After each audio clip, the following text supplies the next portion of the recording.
Hola, soy Eduardo Boloña y en este video quiero mostrar el significado de la potencia y el tamaño del efecto, así como su relación con los errores que se pueden cometer al usar las pruebas de hipótesis para tomar decisiones.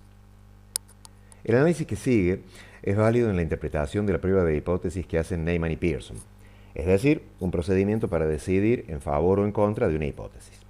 En razón de esto, el resultado de la prueba es dicotómico. Se rechaza o no se rechaza la hipótesis nula, la cual compite con una hipótesis alternativa. Por el contrario, la propuesta original de Fisher las concibe como medios para evaluar la fuerza de la evidencia en contra de una hipótesis dada. Por eso, en la perspectiva de Fisher, no hay lugar para hipótesis alternativa. Los cálculos del tamaño muestral a priori, cuando se construyen estimaciones por intervalo, se basan en establecer una cota para el error de estimación, de manera que la amplitud de los intervalos pueda ajustarse interviniendo sobre la cantidad de casos seleccionados para observar. Además del tamaño de la muestra, el error, que es la semiamplitud del intervalo, depende del nivel de confianza adoptado y de la variabilidad de aquello que se está observando. En el cálculo del error de estimación participan n, el tamaño de la muestra, z, que trae la confianza, y s o sigma, si es que se la conoce, que va a medir la variabilidad. Por el contrario, en las pruebas de hipótesis, con el enfoque de Neyman y Pearson, el resultado es una decisión, sujeta a errores, y cada uno de esos errores tiene probabilidad de ocurrencia que depende del tamaño de la muestra y del tamaño del efecto que se pueda detectar. Se llama error de tipo 1 a la probabilidad de rechazar una hipótesis nula que es verdadera y error de tipo 2 a la probabilidad de aceptar una hipótesis nula que es falsa. Quedan determinados dos escenarios posibles en términos de realidad, en términos de valores poblacionales. Que la hipótesis nula sea verdadera o que ésta sea falsa. Y a partir de los resultados muestrales que se encuentren, puede tomarse la decisión de aceptar la hipótesis nula o de rechazarla. Con lo que quedan 4 combinaciones entre estado de realidad y decisión, 2 de las cuales son correctas, aceptar la hipótesis nula cuando es verdadera o rechazarla cuando es falsa, y 2 de las cuales son erradas, son equivocadas, que son la de rechazar la hipótesis nula cuando es verdadera, o sea, el error de tipo 1, y la de aceptar la hipótesis nula cuando es falsa, que constituye el error de tipo 2. En lo que sigue vamos a ver, en primer lugar, la relación entre significación, potencia, tamaño del efecto y tamaño de muestra. Luego, los coeficientes más comunes que se utilizan para estandarizar el tamaño del efecto y poder hacer comparaciones. Y finalmente, las operaciones necesarias para calcular el tamaño del efecto o el tamaño de muestra, pero sobre todo para poner en relación cuantitativa los valores de estos elementos que están acá en juego. Vamos a ilustrar esta relación a partir de un ejemplo sencillo y bastante conocido, que es el de la prueba T para muestras independientes. En el planteo original, la hipótesis nula afirma que no hay diferencia entre las medias poblacionales y vamos a, para este ejemplo, suponer que la hipótesis alternativa plantea un escenario unilateral derecho en el cual la diferencia es positiva, es decir, que mu1 es más grande que mu2. La campana muestra la distribución de probabilidades de los diferentes valores muestrales de la diferencia de medias, bajo la hipótesis nula, que dice que a nivel poblacional no hay diferencia entre las medias. En el eje horizontal están los diferentes valores posibles para la diferencia de medias muestrales. Alfa determina el riesgo que se asume de rechazar la hipótesis nula cuando ésta es verdadera. Es la probabilidad de hallar un valor muy extremo para la diferencia muestral que conduzca a rechazar la hipótesis nula, aun cuando en la población no hay diferencia. Su consecuencia es la de decidir que sí hay diferencia entre los valores poblacionales cuando ésta es cero, es decir, cometer el error de tipo 1. Si la hipótesis nula fuera falsa y en consecuencia la diferencia no fuera cero, vamos a llamar E1 a la eventual diferencia que podría haber entre esas medias poblacionales. Si esa es la verdadera diferencia entre las medias poblacionales, la media de la distribución de las medias muestrales debería estar situada exactamente en ese lugar, E1. Al respetar el punto que se había indicado como el punto crítico, el punto de corte que delimita las zonas de aceptación y rechazo, quedan bajo la nueva campana, bajo la campana que está centrada en E1, delimitadas dos zonas. Todo lo que está a la derecha del punto crítico conduce a rechazar H0, es decir, todos los valores de diferencias de medias muestrales que se encuentren más allá del punto crítico conducirán a que se rechace H0. Por el contrario, los valores de las diferencias de medias muestrales que estén a la izquierda del punto crítico conducirán a no rechazar la hipótesis nula. Aquí, la zona que está pintada de verde representa un área, representa una probabilidad, es la probabilidad de encontrar valores de las diferencias de medias muestrales que conduzcan a no rechazar la hipótesis nula, siendo esta falsa, es decir, siendo la verdadera diferencia de medias E1. Esa área que está allí sombreada se llama beta, es la probabilidad de cometer ese error, al que llamamos error de tipo 2, no rechazarla cuando es falsa. Lo que queda a la derecha, la zona azul, es la probabilidad de tomar la decisión correcta, es decir, de rechazar la hipótesis nula cuando ésta es falsa. Es la probabilidad de hallar valores de la diferencia de medias, de las diferencias de medias muestrales, más allá del punto crítico, siendo la diferencia de medias poblacionales igual a E1. Eso es lo que denominamos potencia. Es el complemento de la probabilidad de cometer el error de tipo 2. Cuando esta potencia, mencionamos al comienzo que depende de qué tan diferente sea la hipótesis verdadera de la hipótesis de la que plantea la hipótesis nula, del valor verdadero del parámetro de que plantea la hipótesis nula. En este caso, cuanto más grande sea esa diferencia, tanto más grande va a ser la potencia, es decir, tanto más grande va a ser la probabilidad de detectarla a la diferencia. Esto se ve claramente aquí, donde hemos ampliado la distancia entre los centros de las dos campanas, señalando que la distancia entre la media hipotética y la verdadera media ha aumentado, llamamos E2 ahora esta nueva diferencia, y vemos que el área sombreada de azul, la potencia de la prueba, ha aumentado. El siguiente elemento que participa es el nivel de significación.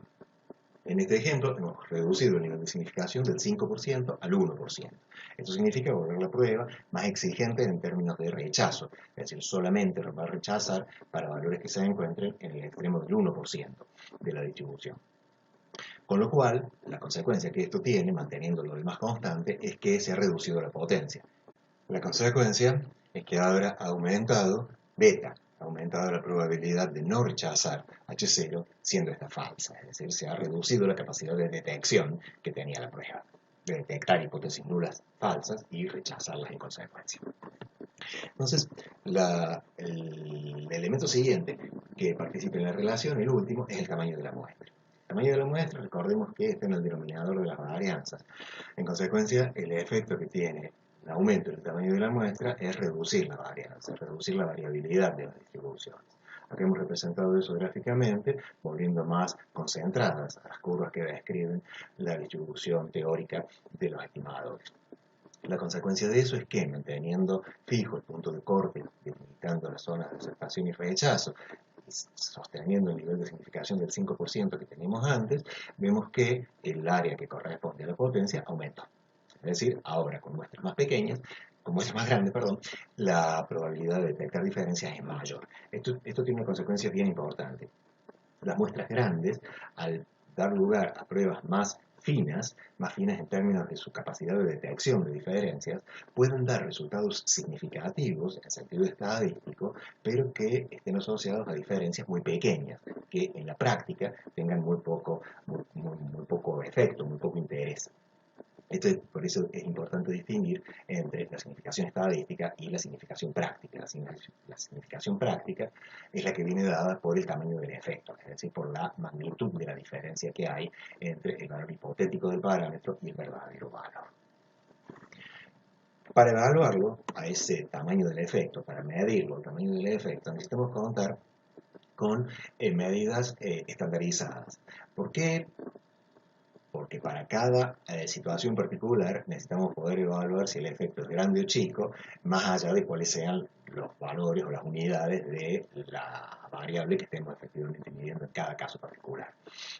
Hay muchos coeficientes para calcular tamaño de efecto, inclusive, si bien cada tipo de prueba tiene su conjunto de coeficientes, para cada prueba hay varios coeficientes. Mencionaremos rápidamente algunos de ellos para poder ir directamente a los cálculos. El primero de ellos es el que introdujo Cohen inicialmente, se llama D-Cohen, se construye a partir de la diferencia entre las medias muestrales y dividido por la desviación estándar combinada de las dos muestras, la combinación de las dos desviaciones estándar muestrales. Este coeficiente es el que, digamos, derivado de él, son el delta de Glass, el coeficiente delta de Glass, y el G de Edge, que son difieren de este en la forma en que calculan el denominador, la forma en que calculan esa desviación estándar. Esto es para la prueba de diferencia de medios. Los coeficientes de correlación ya son en sí mismos medidas de tamaño del efecto, es decir, ya están estandarizados, carecen de unidades, por lo tanto, se los puede usar de manera directa como tales, como medidas de tamaño del efecto de la correlación. El análisis de la varianza de un factor, esta es la fórmula de cálculo. El coeficiente F se calcula a partir de las diferencias, de la suma de cuadrados de las diferencias entre las medias de cada grupo y la media general, ponderadas por el peso relativo de cada grupo en el tamaño total de la muestra. El denominador es la varianza residual del análisis de la varianza. Los modelos lineales a menudo se utiliza directamente R cuadrado, el coeficiente general de determinación, como medida de tamaño del F. Este coeficiente F es una opción alternativa a él. Para la diferencia de proporciones, la fórmula es un poco más compleja, pero tiene en cuenta el valor de las proporciones de cada uno de los dos grupos. Finalmente, para el caso de la prueba chi cuadrado, lo que tenemos acá, lo que participamos, la fórmula que está dentro de la raíz recuerda bastante a la expresión general para el cálculo de chi cuadrado, solo que acá las que están tenidas en cuenta son las frecuencias relativas esperadas bajo la hipótesis nula versus o restadas de las frecuencias relativas esperadas bajo la hipótesis alternativa, en lugar de utilizar las frecuencias observadas. Es la única diferencia y la fórmula esta permite calcular el coeficiente de tamaño del efecto. Pasemos ahora a las operaciones para calcular estos valores. El punto importante de esto es que, si bien estas fórmulas tienen algún grado de complicación para el cálculo del tamaño del efecto, pero a menudo no es solo el tamaño del efecto lo que nos interesa calcular. En las previsiones que hacemos antes del experimento, en el diseño del experimento, a menudo interesa conocer cuál es el tamaño de muestra que hace falta para poder detectar un determinado tamaño del efecto, habiendo establecido como fijas la potencia y la probabilidad de error de tipo 1, es decir, el alfa. O también nos preguntamos por cuál es la potencia de una prueba que tiene determinado el nivel de significación, tamaño de muestra y tamaño de efecto capaz de detectar. Entonces, no se trata solamente de aplicarlas a estas fórmulas, sino de poder calcular uno de los 4 componentes de los que estamos hablando a partir de los otros 3. Entonces, para eso contamos con un conjunto de rutinas que vienen presentadas en un paquete en entorno R que se llama PWR por Power, que lo construyó Stefan Champelli. La versión más nueva es del año pasado y contiene las subrutinas necesarias para el cálculo de estas medidas en función de cuál sea la prueba y cuál sea la información disponible. De las rutinas que tiene, la primera que está mencionada allí, la que dice Cohen.es, son los criterios que utilizó Cohen para decidir cuándo un tamaño de efecto es grande, mediano o chico. Eso va a variar según cuál sea la prueba de que se trate y cuál sea la medida de tamaño del efecto también que se utilice. Las demás medidas van a permitir en todos los casos calcular dentro de estos 4 componentes que tenemos en juego aquí, uno de ellos a partir de los otros 3. También permite, dentro de las rutinas está una que permite graficar y que genera un gráfico de la potencia en función del tamaño de la muestra. Bien, acá continúan las rutinas del paquete. Para cada prueba hay un comando particular. Entonces, ¿cómo usamos estas rutinas. La primera que vamos a utilizar, bueno, lo primero que hay que hacer es cargar el paquete. La instrucción library power es la que carga el paquete en la sesión. Lo primero que vamos a usar es los criterios, el recuerdo de cuáles son los criterios de Cohen para diferentes pruebas y diferentes tamaños del efecto. En este caso, la instrucción tiene la forma Cohen.es y dentro debe especificarse cuál es la prueba, de qué se trata y cuál es el tamaño del efecto que se pregunta. Esto funciona como una especie de recordatorio. El primer ejemplo es una prueba T, cuál es el tamaño para considerar que un efecto es grande, qué tan grande tiene que ser un efecto para considerarlo como tal. Entonces la salida dice prueba T, tamaño grande y el efecto 0,8. 0,8 es el valor que Cohen estableció como grande para el tamaño del efecto en una prueba T. Y de la misma manera, el segundo ejemplo, que es un análisis de la varianza, preguntamos de qué tamaño es un efecto mediano y la respuesta es 0,25. Y en el último caso es para un coeficiente R, como bajo qué criterio considerar a un R pequeño, y la respuesta es 0,1. De la misma manera, o sea, la instrucción requiere simplemente eso, que se indique cuál es la prueba. Aquí arriba está indicada las diferentes opciones: prueba de proporciones, prueba T, R, análisis de la varianza, H cuadrado, y el F cuadrado para modelos lineales. Y el tamaño puede indicarse pequeño, mediano o grande, y obtenemos como salida el valor que corresponde a ese tamaño. Es simplemente un recordatorio para tenerlo en cuenta cuando considerar de qué magnitud el efecto. Ahora vamos a usar los paquetes. En el primer caso, para una prueba T. Planteemos como pregunta cuál es la potencia de una prueba T unilateral si fijamos el nivel de significación en el 1%, un tamaño de muestra de 25 casos en cada grupo, y suponemos un tamaño del efecto grande, por ejemplo 0,85, establecido en 0,85. Ponemos eso en la instrucción y la respuesta, digamos, la ejecución de esa instrucción nos dice que para una muestra de tamaño 25, tamaño del efecto 0,85, nivel de significación del 1%, la potencia es 0,72. La alternativa que dice allí se refiere que es una prueba unilateral derecha, cosa que fue necesario indicar en la instrucción inicial. Esa potencia 0,72 nos mide, pues eso es 1 menos beta, y es la probabilidad que tenemos de detectar efectos de tamaño al menos 0,85. Es la probabilidad que tiene la prueba de detectar un efecto de un tamaño como ese o superior. Aclara que el tamaño, la cantidad de casos, los 25, lo son en cada uno de los grupos. De manera equivalente, ahora preguntamos si el efecto fuera más chico, si el efecto en lugar de 0,85 fuera el 0,5. Entonces ahora la potencia baja a 0,27. Detectar con ese tamaño de muestra y ese nivel de significación, detectar un efecto de 0,5, un efecto digamos, de ese valor, tiene una probabilidad de 0,27. La potencia en ese caso es de 0,27, la probabilidad de detectar. Una pregunta alternativa en el caso de la prueba T es por el tamaño de la muestra. ¿Cuántos casos harían falta para que en el problema de recién la potencia fuese del 90%? Entonces ahora indicamos cuál es la potencia, cuál es el tamaño del efecto, de 0,85, el nivel de significación del 1%, e indicamos que es una prueba unilateral derecha. La respuesta que obtenemos es 37,4, o sea, 38 casos en cada uno de los grupos, por cierto. Si el efecto fuera más pequeño, 0,5, lo cual incide sobre la capacidad de detección, pero si queremos mantener esa potencia en el 90%, entonces la muestra tiene que crecer hasta 105, 106 casos en cada uno de los grupos.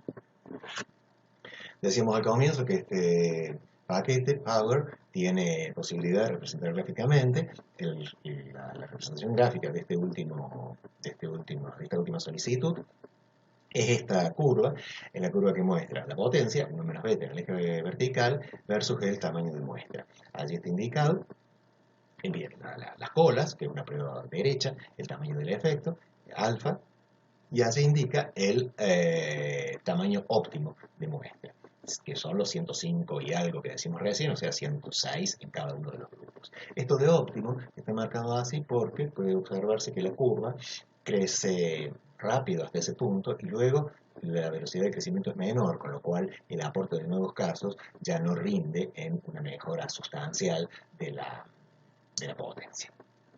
De eso se trata el paquete es sencillo de manipular, simplemente hay que tener en cuenta estas instrucciones. El entorno en el que se puede usarlo es el de R original o bien RStudio, acá estas operaciones están hechas en el entorno de RStudio. Eh, y, y hay algunos entornos gráficos como Reducer o RCommander que permiten trabajar algunas de las operaciones de R, algunos de los paquetes de R, bajo la lógica de las ventanas y los comandos usando el cursor, sin necesidad de escribir las instrucciones en la hoja. Pero es una herramienta valiosa al momento de diseñar el estudio. Acá hay un segundo caso, que es el de análisis de la varianza de una vía. Otra vez la situación es aproximadamente la misma. Se trata de 5 grupos. En el ANOVA tenemos que indicar la cantidad de grupos, K igual a 5, el tamaño del efecto, medido con la F, el nivel de significación y la potencia que especificamos de 0,80. Lo que nos indica acá es que el tamaño de la muestra necesaria es de 39,5, digamos 40, 39,15, 40 casos en cada uno de los grupos.